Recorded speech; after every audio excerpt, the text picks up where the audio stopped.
பார்த்தீங்கன்னா, இன்றைக்கி ஈஸியான முறையில் ஒரு கெண்டை குஞ்சு இல்லைனா சிலேப்பி குஞ்சு கோத்து போட்டு எரி தூண்டியில் வந்து டக்கு டக்குன்னு மீன் மாட்டிக்கிச்சு நண்பர்களே. எப்படி தான் பிடிச்சோன்னு தெரியல. அந்த அளவுக்கு வந்து டக்குன்னு மாட்டிக்கிச்சு. அப்படியே பார்த்தீங்கன்னா, ஒரு 5 நிமிஷத்தில் மீன் மாட்டிக்கிச்சு. நீங்களும் ட்ரை பண்ணி பாருங்கள். கெண்டை குஞ்சு, சிலேப்பி குஞ்சு கோத்து போட்டு பாருங்கள்.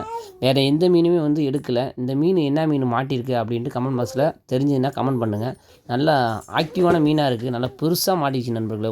ஒரு மீன் வந்து 1/2 கிலோ மீன் நல்லா பெருசாக திட்டமான மீனாக மாட்டிக்கிச்சு. நம்ம சேனலுக்கு சப்ஸ்கிரைப் பண்ணி பெல் ஐக்கனை கிளிக் பண்ணி வச்சுங்க. புது நண்பர்கள் வந்தீங்கன்னா மறக்காமல் சப்ஸ்கிரைப் பண்ணிவிடுங்க. பெல் ஐக்கனை கிளிக் பண்ணி வச்சுங்க. அடுத்தடுத்து கண்டென்ட் பண்ணுறதுக்கு சப்போர்ட்டாக இருக்கும், ஆதரவாக இருக்கும். நம்ம வீடியோ எல்லாமே வந்து ஃபிஷ் கண்டென்ட்டு, மீன் பிடிக்கிற வீடியோ எல்லாமே நம்ம பண்ணிகிட்டு இருக்கோம். சப்போர்ட் பண்ணுங்கள், சப்ஸ்கிரைப் பண்ணுங்கள் நண்பர்களே. மீனை வந்து என்ன மீன் மட்டும் சொல்லுங்கள் கமெண்ட் பாக்ஸில் தெரிஞ்சுதுன்னா.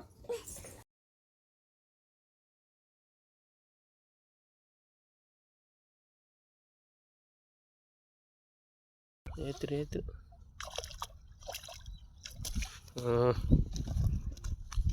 அண்ணனை வந்துட போகுது.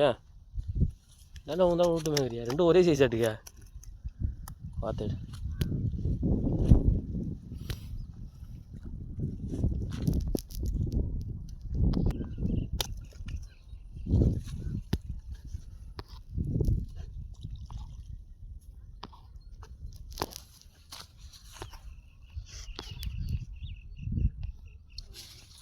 ம்